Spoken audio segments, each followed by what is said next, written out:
जय गुरु जी। संगत जी, गुरु जी की कृपा, गुरु जी के आशीर्वाद से आज का जो सत्संग मैं आपके साथ शेयर करने जा रही हूँ वो दीपक अंकल का सत्संग है।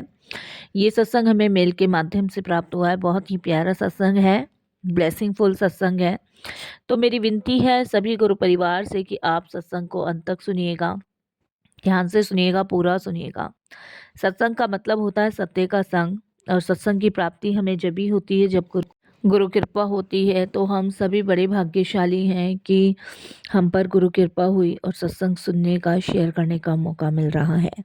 अगर कोई भी संगत अपना सत्संग अनुभव शेयर करना चाहती है तो हिंदी में साफ राइटिंग में अपना सत्संग लिखकर हमारी जीमेल आईडी पर सेंड कर सकती है, ताकि आपके द्वारा सुनाए गए सत्संग से जो भी गुरुजी महाराज की नई जुड़ने वाली संगत है उन्हें गुरुजी के कल्याण, महिमा, अनुभव के बारे में ज़्यादा से ज़्यादा पता चलेगा। सत्संग आपको पसंद आए तो आप चैनल को सब्सक्राइब कीजिएगा, वीडियो को लाइक कीजिएगा, ज़्यादा से ज़्यादा संगत में शेयर कीजिएगा और बेल आइकन दबाना बिल्कुल नहीं भूलिएगा। जब भी कोई लेटेस्ट सत्संग आएगा उसका नोटिफिकेशन आपके पास आएगा। तो चलिए संगत जी, चलते हैं गुरुजी महाराज के सत्संग की ओर। सत्संग शुरू करने से पहले करते हैं गुरु जी का मंत्र जाप। ओम नमः शिवाय, शिव जी सदा सहाय। ओम नमः शिवाय, गुरु जी सदा सहाय। जय गुरु जी। संगत जी, मेरा नाम दीपक है। ये मेरा शुक्राना सत्संग है। मेरे से कोई भी भूल चूक हो तो क्षमा कीजिएगा। मैं गुरु जी के मंत्र जाप से अपना सत्संग शुरू करूंगा। ओम नमः शिवाय, शिव जी सदा सहाय।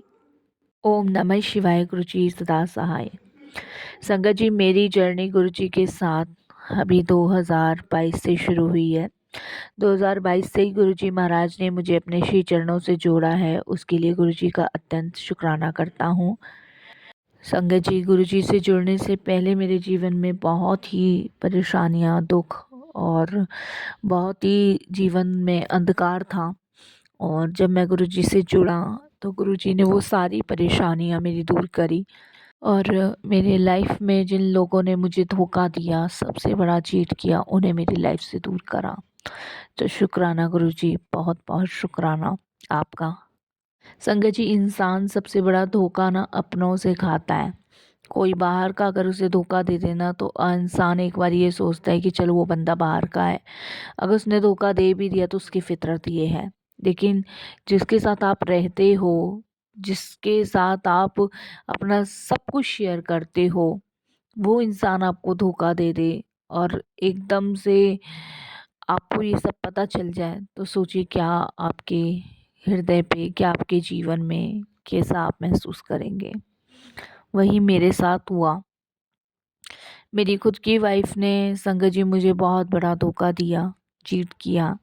मैंने हद से ज़्यादा उस पर विश्वास किया, भरोसा किया।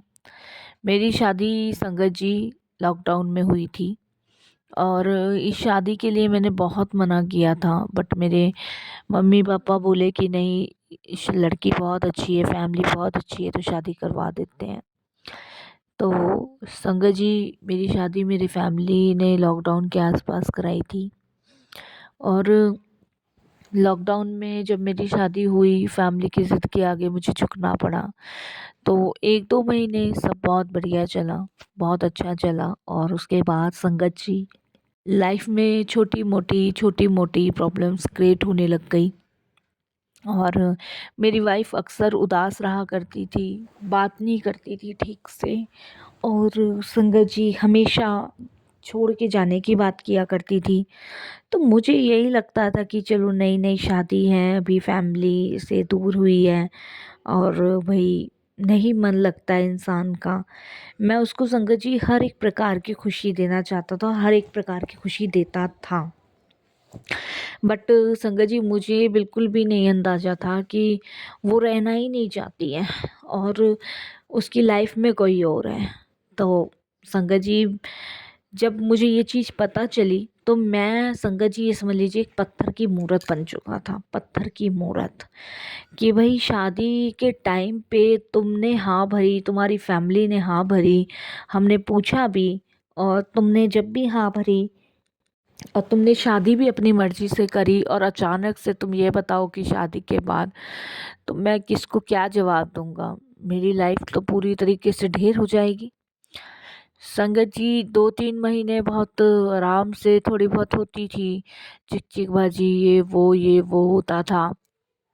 उसके बाद संगत जी मेरे को इस चीज़ का बिल्कुल नहीं पता था कि इसको कोई और पसंद है। तो मैं संगत जी अक्सर इससे पूछता था कि भई मीना क्या बात है? कोई बात है तो मुझे बता, परेशान है तो मन नहीं लग रहा है तो कुछ समय मायके रह आओ।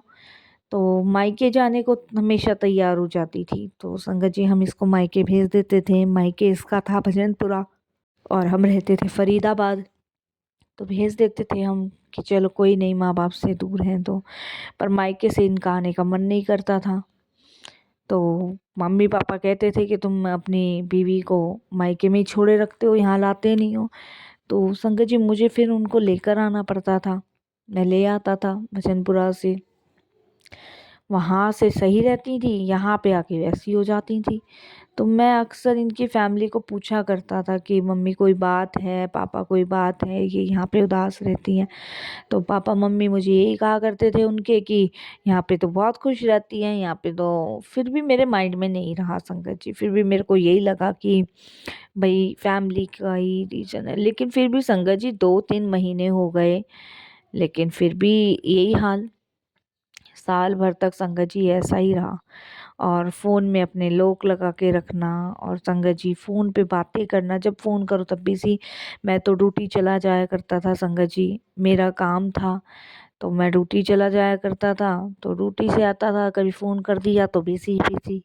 पूछो कि कहाँ फ़ोन किया तो मम्मी से बात कर रही थी, पापा से बात कर रही थी, यही होता था। खैर संगत जी चलता रहा। 1 साल बीत गया, लॉकडाउन ख़त्म हो गया। लॉकडाउन ख़त्म होने के बाद मैंने फिर पूछी, नहीं बात करी। मेरे को समझ नहीं आता था, वो लगता है ना संगत जी कि आपके घर के अंदर अगर कोई इंसान परेशान हो तो आपका खुद भी मन नहीं लगता। तो मेरा भी हिसाब ऐसे ही है कि मेरे घर में अगर कोई भी परेशान हो, मेरी मम्मी हो, बहन हो या मेरी वाइफ ही थी, वो परेशान हो तो फिर मेरा खुद का भी मन नहीं लगता था कि भाई इसको तकलीफ़ किस चीज़ की, मेरी वजह से तकलीफ़ ना हो। संगत जी लॉकडाउन के बाद उसने संगत जी दोपहर के समय की बात थी और संडे का दिन था और संगत जी वो दोपहर के समय सो रही थी। तो 4 साढ़े 4 बजे हमारी मम्मी को चाय पीने की आदत है तो बोली कि जाके दीपक चाय बनवा दे। तो मैंने अपनी वाइफ को बोला, जगाया पर वो उठी नहीं। मैं फिर गया, फिर उठाया, फिर नहीं उठी। तो मैंने कहा इतनी आवाज़ दे दी ये उठ नहीं रही। मैंने मम्मी को कहा, मम्मी गई तो मम्मी ने उठाया तो संगत जी देखा तो उसके मुंह से झाग निकल रहे और हम घबरा गए, डर गए एकदम से, ये क्या हुआ। उसी समय संगत जी हम डॉक्टर के पास ले गए तो डॉक्टर ने कहा इन्हें तो जहर खा रखा है, हॉस्पिटल ले जाओ। अब जहर खा रखा है संगत जी, हमारे तो दिमाग में बिल्कुल भी नहीं है कि क्या हुआ क्या नहीं हुआ। अब तो संगत जी हम बड़े परेशान और हॉस्पिटल ले जाएंगे तो पुलिस केस हो जाएगा। संगत जी बस आपको मैं बता नहीं सकता, वो पल मेरे को याद आता है तो बड़ा भयानक लगता है। संगत जी हमने 50,000 एक डॉक्टर को दिए, भैया तुम इसे सीधा करो, अगर पुलिस केस हुआ तो मैं और मम्मी अंदर जाते। तो संगत जी बस हमने 50,000 डॉक्टर को दिया। 50,000 में डॉक्टर ने उसे उल्टियाँ कराई, होश में लाए। होश में लाने के बाद साथ संगत जी और जब डॉक्टर ने पूछा तो डॉक्टर के सामने कहती है कि भैया मेरे को तो मेरे सास ससुर ने ही और मेरे पति ने ही जहर दिया है। संगत जी हम तो बड़े पैर तले ज़मीन खिसक गई हमारी। अपने मायके फ़ोन कर दिया, मायके वालों ने पुलिस वाले बुला लिए और संगत जी बात इतनी फैल गई कि संगत जी मुझे तो पुलिस ले गई पकड़ के।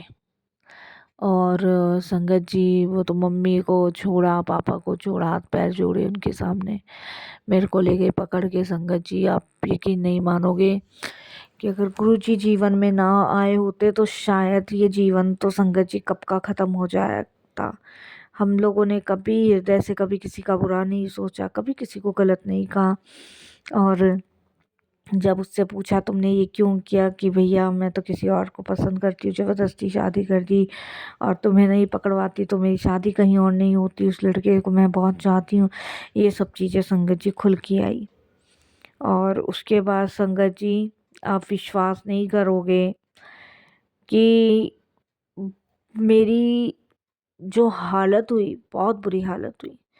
संगत जी, वो तो शुक्र है कि एफआईआर दर्ज नहीं हुई, और बिना एफआईआर दर्ज के ही संगत जी, जब तक मैं थाने में ही था, और बड़े थाने मुझे ले जाया नहीं गया था जब इन्होंने कंप्लेंट करी।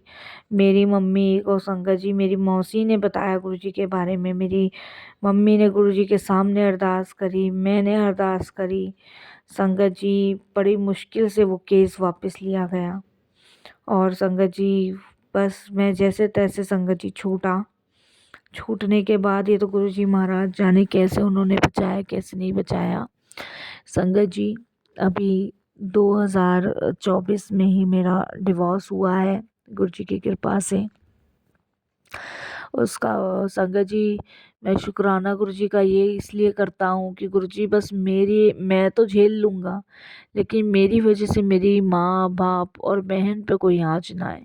पूरी ज़िंदगी की कमाई हुई इज़्ज़त चुटकियों में, मिनटों में मिट्टी में मिल जाएगी। तो गुरुजी ने संगत जी जो जो रास्ते हमें दिखाए, जिस जिस रास्ते पे चलाया, हम उस पे चले, और उस रास्ते को हमने देखा, तो हम संगत जी इन सब चीज़ों से बचे। और शुक्राना गुरुजी का, बहुत बहुत शुक्राना, अनंतम शुक्राना गुरुजी आपका, कि आपने इतने भारी और इतने कठिन मोड़ से हमें निकाला, जिससे कहीं उम्मीद भी नहीं थी। अभी संगत जी, मैं अपने घर में ही हूँ, मैं नौकरी नहीं कर रहा हूँ। अभी मेरा मन नहीं है कहीं जाने का भी। अभी सिर्फ मैं गुरु जी के सत्संग सुनता हूँ, मंत्र जाप करता हूँ, बड़े मंदिर जाता हूँ।